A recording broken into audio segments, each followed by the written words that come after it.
okay, but that's not what he's talking about. It's not talking about basic needs. He's talking about excess.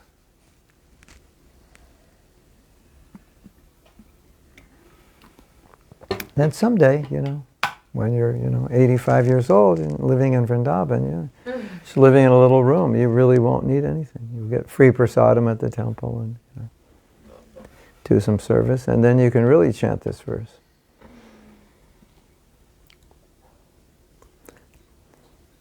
It's nice to get old.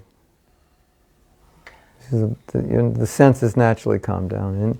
And sometimes, when you're old, even if you want to enjoy, you're too old. Your body can't even do it, It's like, so, it's good.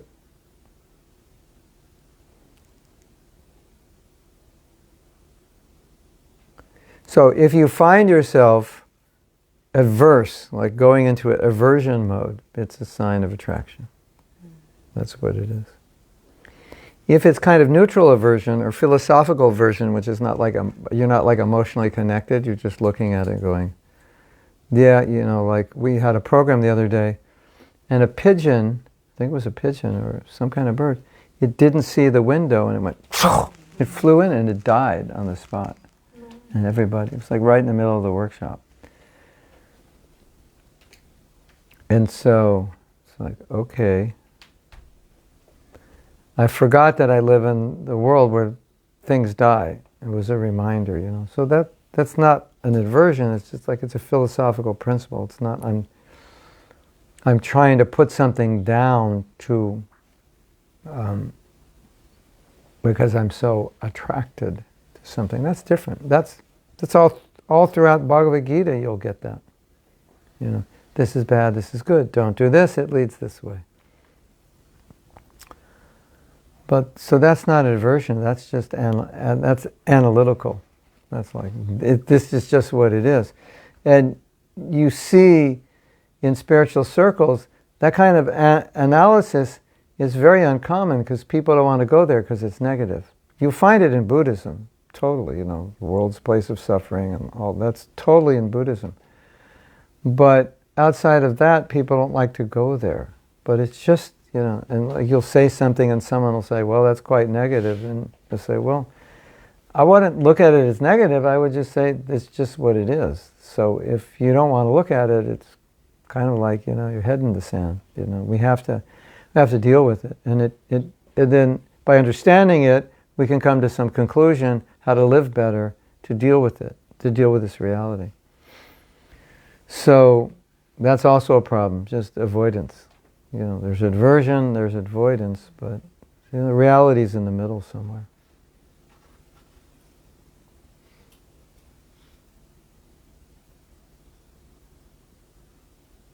That's also another, if there's too much avoidance of something, it can be a sign of attraction. Like it's a different kind of aversion. I was just listening to a lecture yesterday, and Prabhupada was saying, he said, like, in ashrams in India, ashram just meant where men live.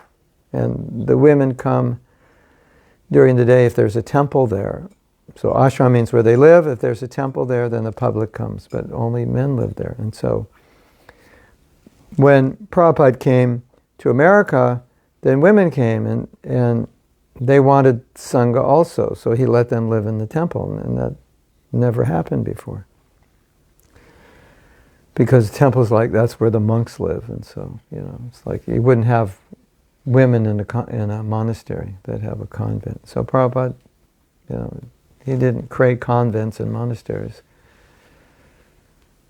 Some people criticized him for doing that. And he said, but because we're Krishna conscious, because we have spiritual bliss, then the men and women, they just see one another like brothers and sisters. It's that there's nothing more than that. So that's between attraction and aversion. It's just brother, sister. It's like that.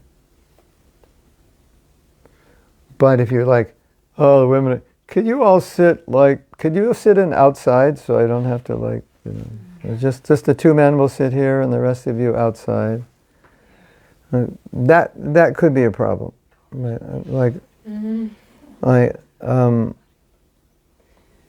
And the women don't actually naturally think, well, you're so renounced and strong, then why can't you just deal with it? What's wrong with you? And they'll say, oh, I'm just trying to protect the brahmacharis. There is some truth to that, but if it's a little obsessive, then it's just aversion in the form of avoidance. So now, what?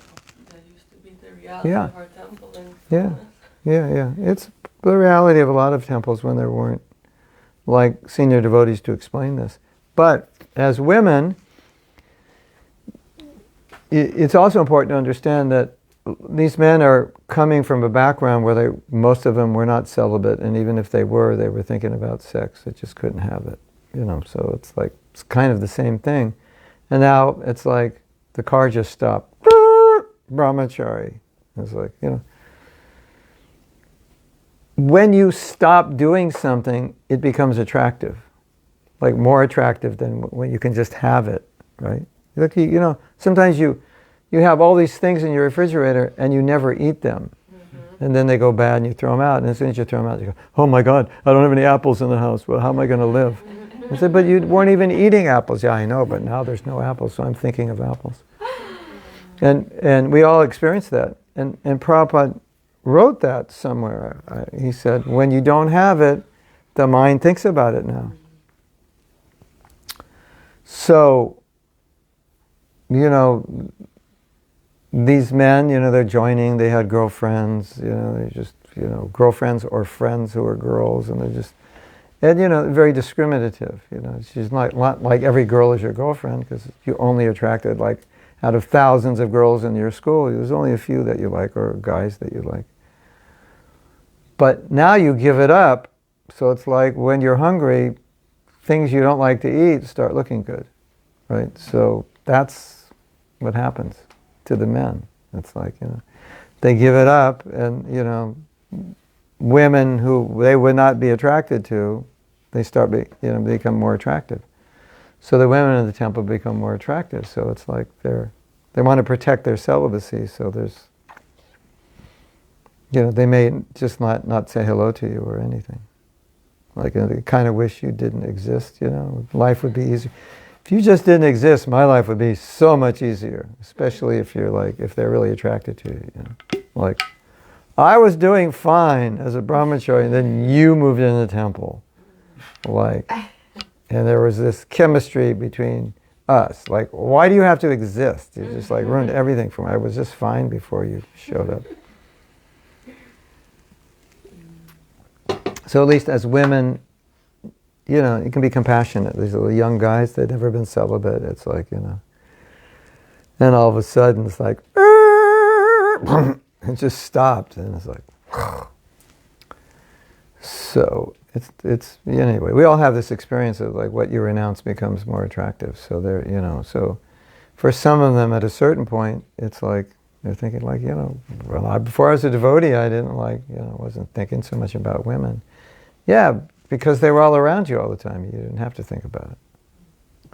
But now you're separated. So I don't know. As women, you have the same experience, but our choices are lessened because we want to marry devotees. So it's usually, if you're not married and living in a temple, your choices are walking around. So it's a little, different. So we understand that. And as the man matures, then he becomes, just nice and neutral and not averse and not attracted. And those are usually the men that don't get married, the ones that are nice to you. Or if they do get married, it's not it's not a big sensual thing and like that. So that's where we're supposed to be, beyond attraction, beyond aversion. And we do what we have to do, and we realize what we have to do, and we do it. Not out of intense attraction or aversion. And you can feel it. Right? That's why I say that if someone's going to take sannyas, it should be the women who decide. Because they can just look at it and go, this guy? Are you kidding me? No way. I'd give him 6 months before he crashes. Interesting, right? Anyway, so that's the answer. That's the answer. Your answer to that question was half the class, but it was good. No, it was good. It was an important point. No, it fits right into what we're saying. That if you're, in other words, we're talking about gaining an attraction for chanting, for reading, discussing Krishna, and so on. And if you don't have it, then what's going to push you forward is your aversion. You'll have to have aversion to push you forward because you're going back. And that aversion is like, so it's like the pushing from behind you. We don't want to spend our life being pushed from behind. We want to spend our life being pulled from the front. That you don't have to worry about being pushed from behind because you'll naturally go forward. Try to push a cow from the behind. Push a calf from behind, they may not go. But you have food in front of you and they'll walk with you. So it's like we're being attracted by the positive, the beauty of Krishna, the Sangha of devotees, the discussions of Krishna, the kirtans, the japa, the prasadam, the classes, everything. It's giving me pleasure. And so that's pulling me. But without that, we'll revert to aversion. And it doesn't always work. And like we said last night, just because you know it doesn't mean that's going to, you're going to do anything. Yes? You've mentioned briefly how when we join, we experience a lot of bliss, like at the beginning. And when I lived in the temple, I've shared about that with one senior devotee, and he told me we experience that bliss just because, as human beings, when we join a new group, we get that new joy of joining a social group.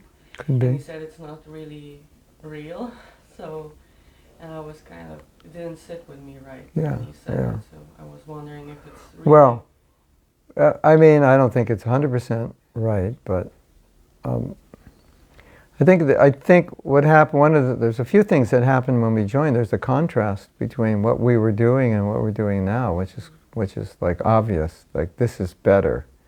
The people, these are my people, this is my tribe. I'm a spiritual person, but I never had a spiritual path. And I'm getting relief from all these other things I used to do that I knew would make me happy, but I didn't know how to stop them. So that's definitely going on. So you could say what he said is true in that sense, but it's also true in the spiritual sense because it's positive. And often Krishna shows mercy on younger devotees just because we need mercy because we're making such a transition. So sometimes he makes it easier for us by showing mercy. And when we're young, we're in a very humble state because we don't know a lot. We don't have a lot to be proud of. And we're whenever you're new at something and you're learning, you're naturally more humble. And other people are better. So it's like, wow, you're so good at that. It humbles you. So we're in a really good state in the beginning because being in a humble state is like perfect. So that's going on. So I wouldn't say it's entirely what he said, but there may be some aspect of that. But it's so saturated with the spiritual. But obviously you can get used to anything, so we need to be progressing because if you're not progressing even materially, it gets boring doing the same thing, isn't it? But how do I know then if it's if what he said is partly true? How do I distinguish if I'm just feeling joy in the kirtan because I'm with my friends in the kirtan and we're having a good time, or if I'm actually enjoying the kirtan? There's two things I would say. I would say from Prabhupada's perspective, he would probably say even if you are enjoying it just because you're with your friends and you like the melody, still way better than going to the disco. So that's still good. It's all about our bhav, our emotion. Am I in enjoyer mood? Like this is all about me and my enjoyment. And like if I don't like the melody, I'm leaving the kirtan. Something like that.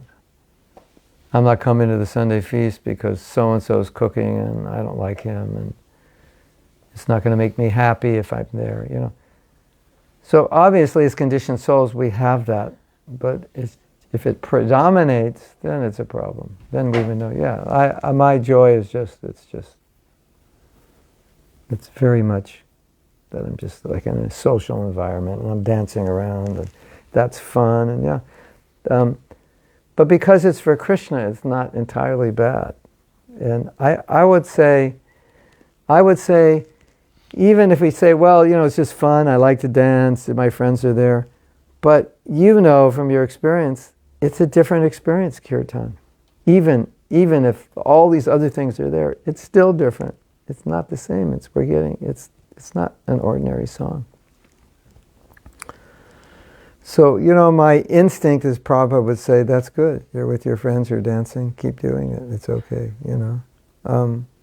because you're hearing the holy name and you're dancing for Krishna, and you will get purified by chanting. And then, as you get purified, you start thinking more and more about how, well, Krishna's the enjoyer and I should do everything for him. So now you're dancing and you're like, oh, how should I dance? How does Krishna like my dancing? Or how should I sing? What should be my mood so he's pleased? Or how should I call out? What's the proper mood? These things will naturally come.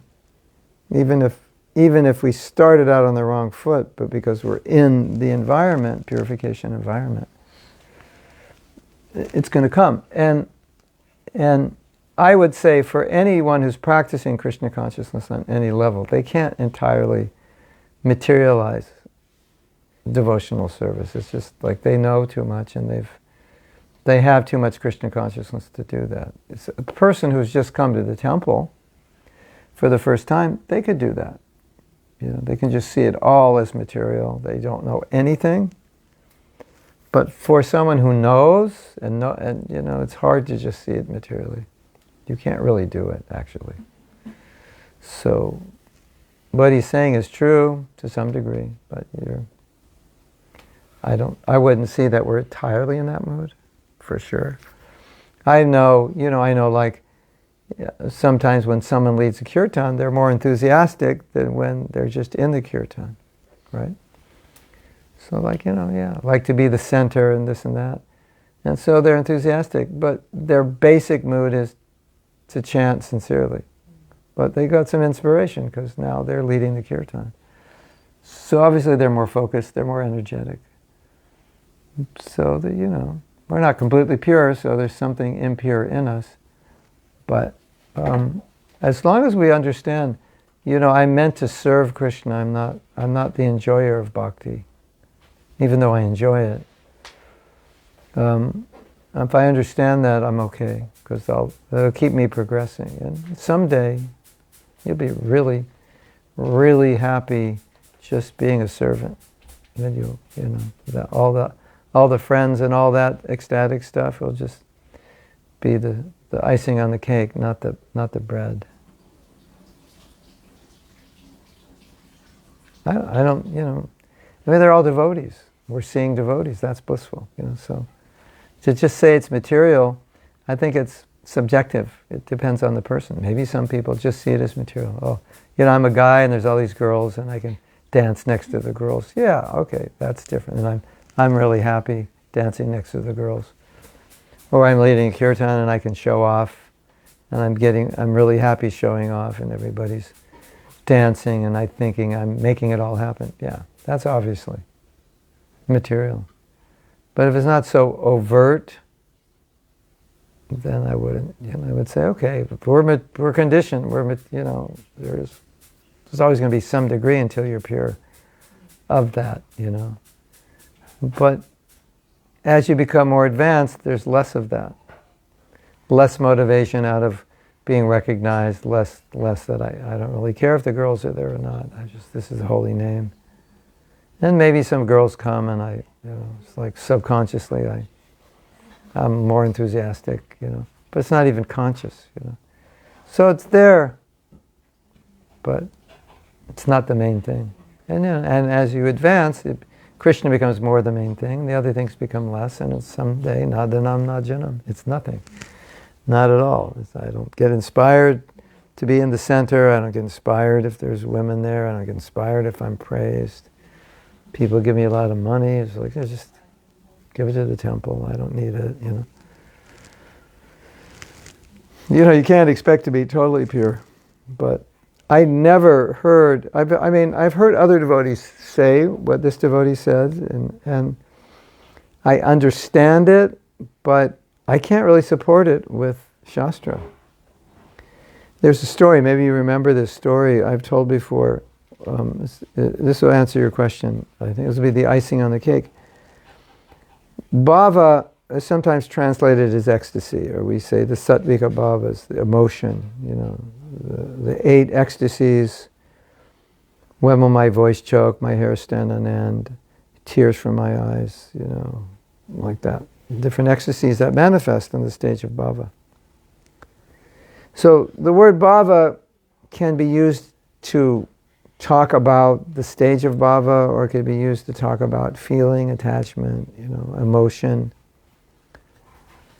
And when the devotees went to India, they did this big kirtan in Surat, and the whole town basically shut down. It was the first time Western devotees had come to India, and Surat is they're all devotees,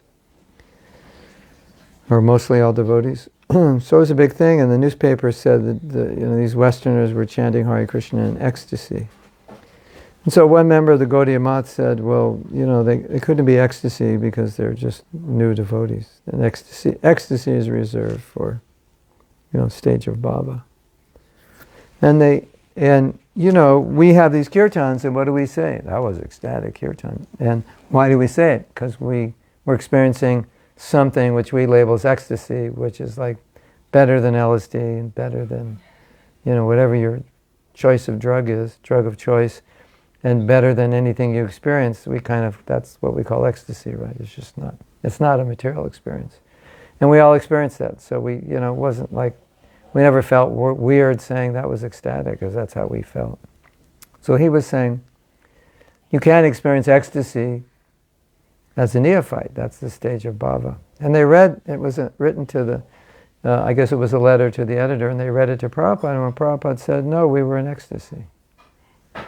So Prabhupada was not philosophically qualifying our ecstasy. Because technically you could say, well, it's not really ecstasy, because how could you experience ecstasy? You're just a new devotee. But Prabhupada would always say chant and dance in transcendental ecstasy. And so my understanding is that the bhava, it drips down. By Mahaprabhu's mercy, you go into the kirtan and all of a sudden you're feeling ecstasy, and a moment before it was just life is normal, or maybe even less than normal.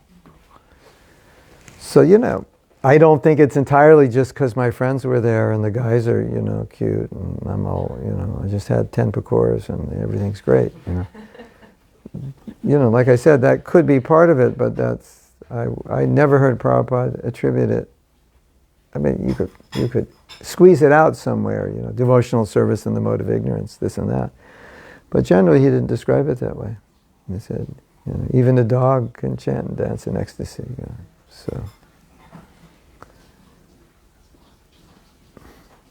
Obviously there are material factors, like today the weather's warm, so maybe your japa will be better because you can sit in the backyard and see the sun, and you go, I chanted some good rounds today, so it was affected by the material thing, but the experience of the japa is the experience of japa, that's what you experience. It's just easier to chant because it's not cold or whatever. But ultimately you're experiencing the holy name. It's not the sunshine that's giving you the bliss, although maybe it helped you relax so you could chant better. So I think that's basically how Prabhupada explained it generally.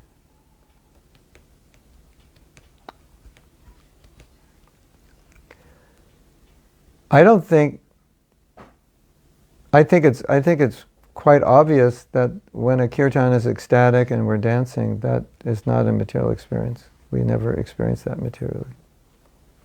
And you could say, well, I experience it when I go to these raves or whatever I do, disco.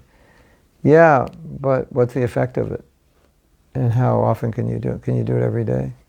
And does that awaken your love of God? So even if you wanted to go with the material, but you keep chanting and your life is changing. So can't be entirely material, and you like doing it every day.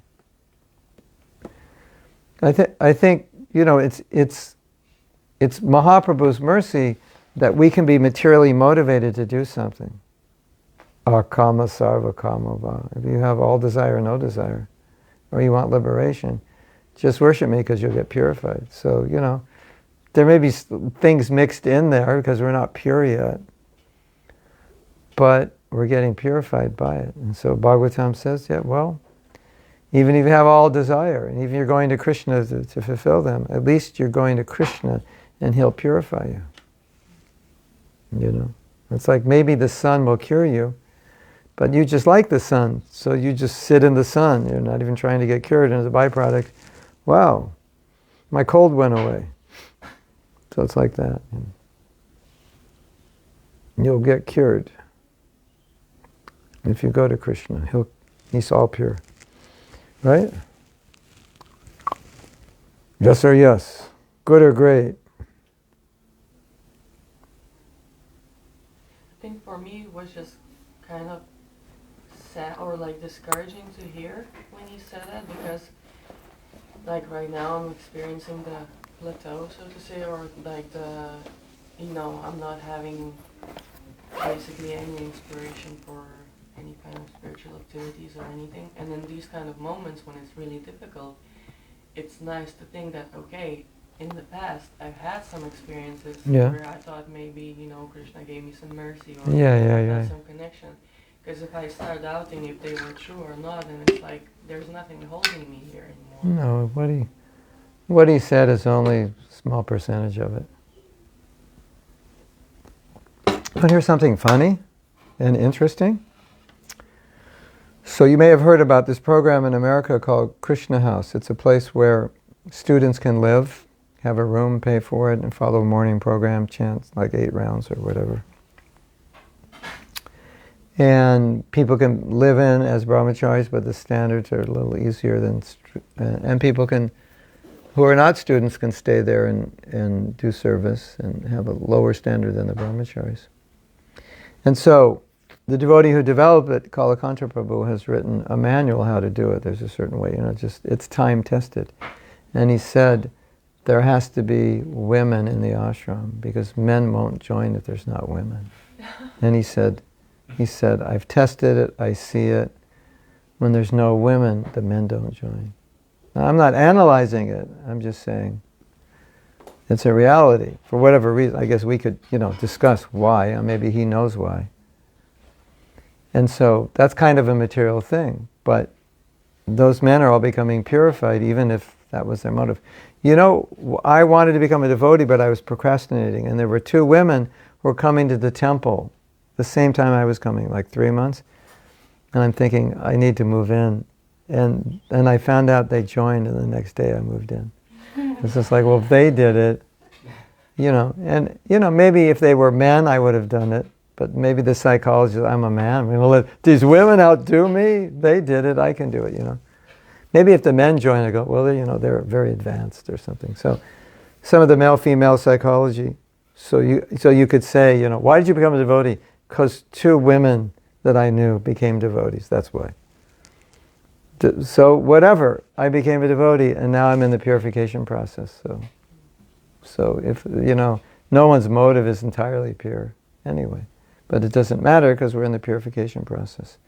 So whatever material elements help the kirtan, it's okay. Like the melody or the instruments or the person who led it or your friends that are there. But it's the kirtan that's really doing everything. It's like tricking a kid to take medicine and putting sugar syrup in it. But he wouldn't take it otherwise, but he took the medicine. So we have some sugar syrup, material motive like that, but that's not the basis. That's not what we're experiencing. That ecstasy, it's not material. I think that's obvious. It's not an experience we had materially, or could have, or will ever have. Right? You take the highest experience in the material world that you've ever had. It's different. Spiritual experience. Take that and take Vrindavan, what you experience in Vrindavan. You can't experience that from anything material. Or for you, Jagannath Puri. Or whatever your chosen nectar is. You can't, there's nothing material that compares it, so that's obvious. So you like Puri, and you say, well, maybe there's some material thing about Puri. Like I like Puri. It's got ocean, You just put me by the ocean, I'm like... But there are other things about Puri. I obviously like the spiritual atmosphere, but it's like I like the whole package. But the ocean helps. So, but whatever. I can't swim, so No. that's not... Well, Chaitanya bathed in that ocean. You got to go in. A little bit. I'm a bit afraid because there's always like huge waves there. Yeah. Certain times of year, yeah. For us surfers, that's good.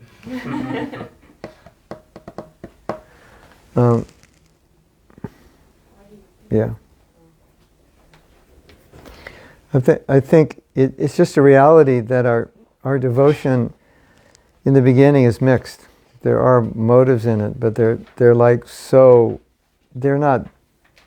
generally, they're not strong enough to like dissuade anybody. It's just only if they become really strong, and that becomes the predominant motive. Like, I'm doing this service because I want to control, I want to, exploit ISKCON, get a position, prestige, maybe get money out of it, followers. Yeah, then it's totally contaminated. But the thing about the other things is that they're also not conscious. It's like, I may be inspired because the women are in the temple, so I join, But it's like I'm not thinking, well, unless women join, I'm not moving in because I need to be near women. So it's just a reality. It's subtle, but it's not I'm not consciously motivated by that. Would you like to give class?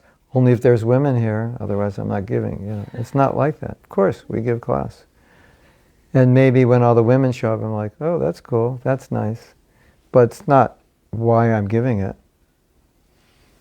I just get to look at women while I give class. I don't just have to look at men. So, but I'm not even conscious of that. I'm just giving Bhagavatam. So my main motive is to give Bhagavatam. Then the other stuff is like, it's so subtle, I don't even know. I think that's normal.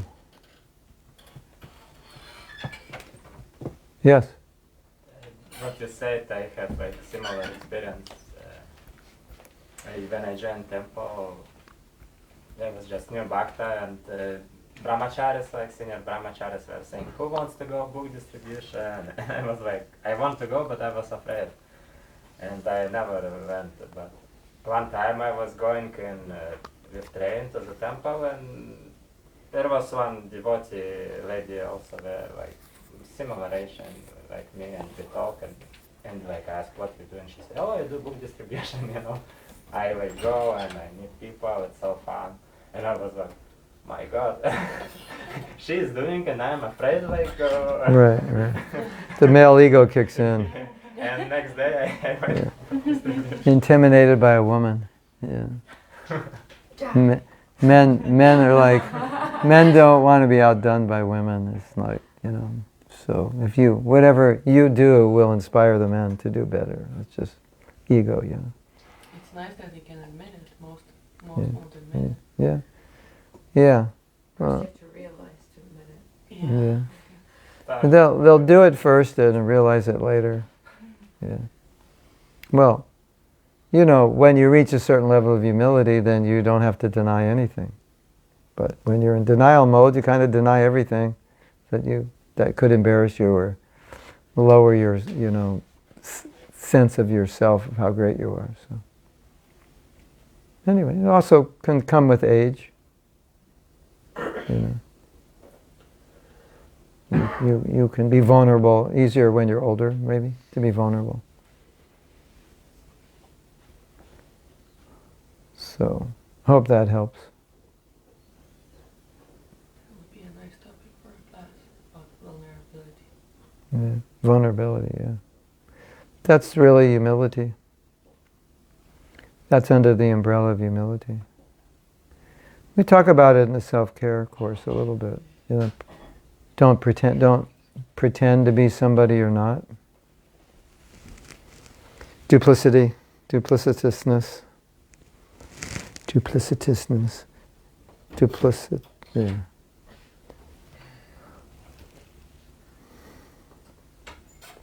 If you're pretending to be someone you're not, you're pretending to because you want appreciation or honor. And if you are afraid to show who you are, it's afraid you'll be dishonored or people will lose respect for you, right? So honor is the real enemy. Pride is the real enemy. So to do anything that's going to enhance our false prestige is very bad. And so not being vulnerable does that. We protect our brand. The TV's coming into the store, they want to do it, or clean the store, like get rid of this, get rid of that, make it look good. So when the TV comes, wow, the store's beautiful. And put some, hire some people to be customers and tell them what to say when, so that's like pretension, isn't it? So it's pride. Pretension is just pride. It's just it's an aspect of pride, which is why it's so unhealthy.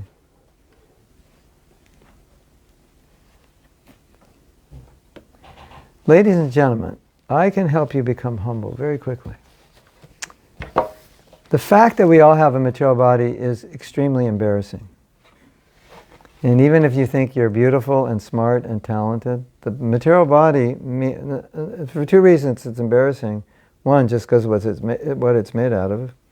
And number two, that we have it because having it means we turned away from Krishna. So it's very embarrassing.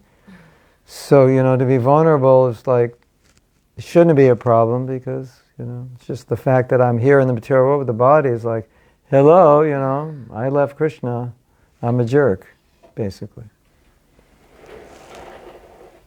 Can I just ask you one more question? Yeah. How would you then explain authenticity in Krishna consciousness? What you see is what you get. You're not somebody different when you go home than you are in public, and you're not trying to get accolades and appreciation and honor, and you're not trying to show something about yourself to get it. You're not hiding anything. Prabhupada, that's basically the way he defines it, is it's kind of like inside and outside you're the same. Like I'm very nice and I'm pretending to be a great devotee, but inside I'm just like complete opposite. So that's how Prabhupada explained it. Like what's inside and what's outside should be the same. What you do at home, what you do in public, it should be the same. That, of course, that's what integrity means. So integrity means whole. You're the same. Like sometimes someone will come to me and say, my wife or my husband is like this, that, and the next.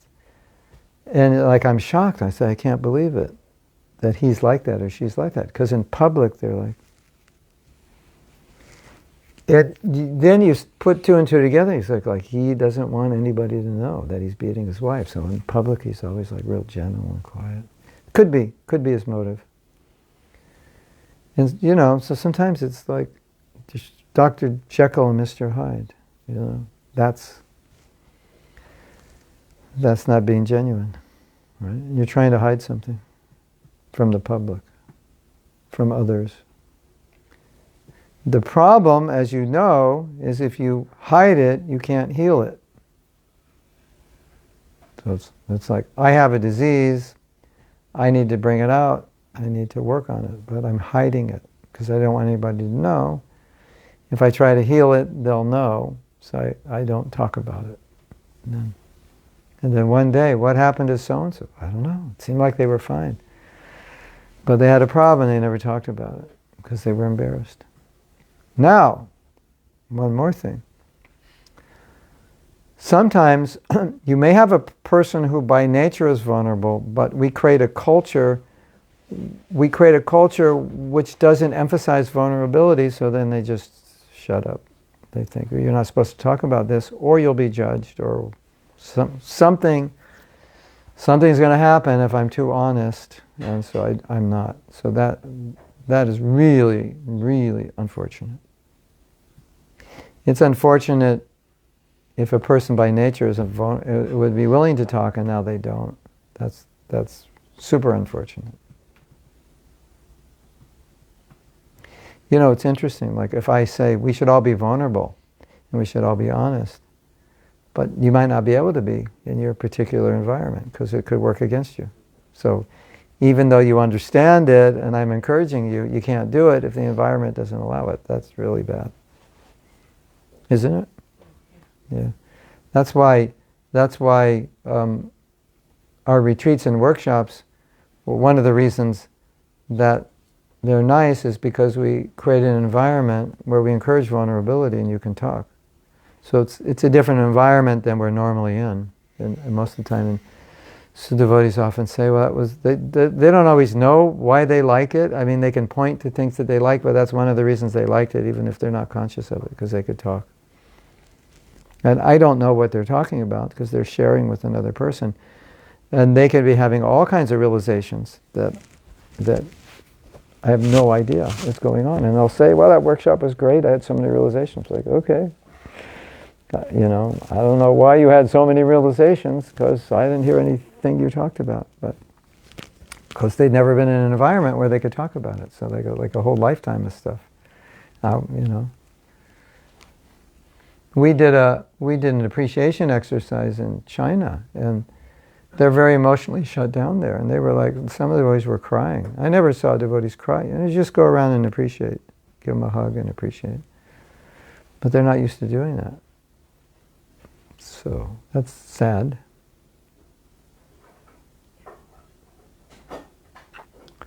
I think that might have been the first time some of them ever got any appreciation in their life. It's like, yeah. Hare Krishna. Now, the last thing, since we've gone over time, we'll send you the bill later. The thing about vulnerability, as I said, vulnerability is just an aspect of humility. But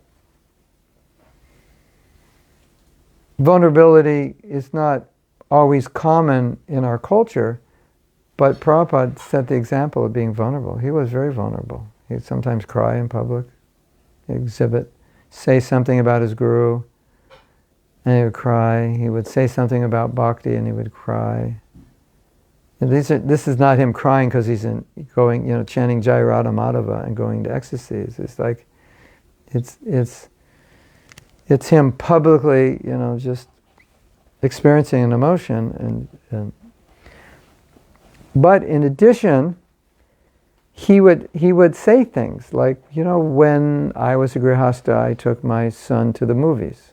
I was like, you took your son, you went to the movies? You're like a pure devotee. Like, I would just say it like nothing, like he didn't think of it at all. Like, I might think of like, should I say I went to the movies with my daughter? And I'm like, well, he's my guru and he went to the movies. I got second thoughts about this.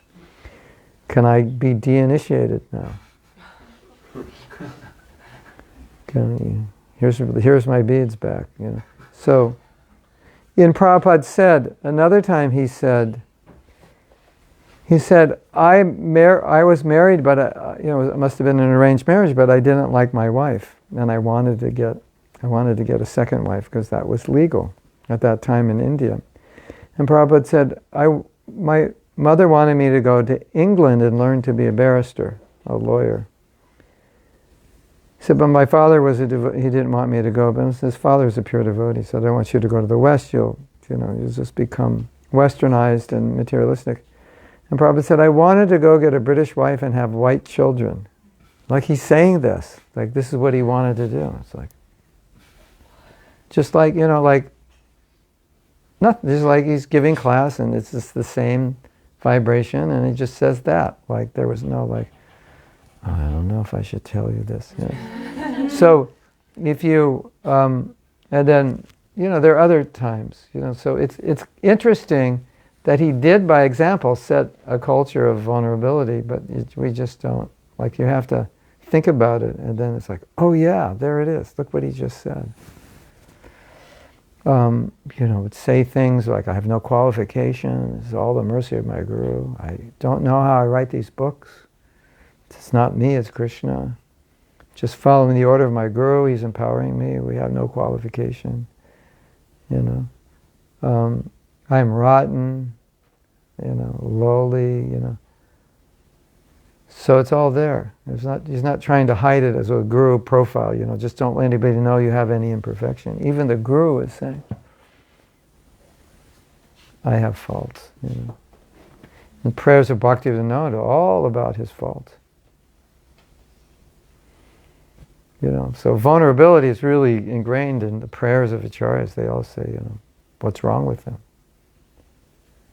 People are happy, it makes me unhappy. When people are unhappy, it makes me happy. They're saying things like that. That's pretty honest. Hare Krishna. Thank you. Srila Prabhupada ki jai, Go Premanandi, Hari Hari Bo.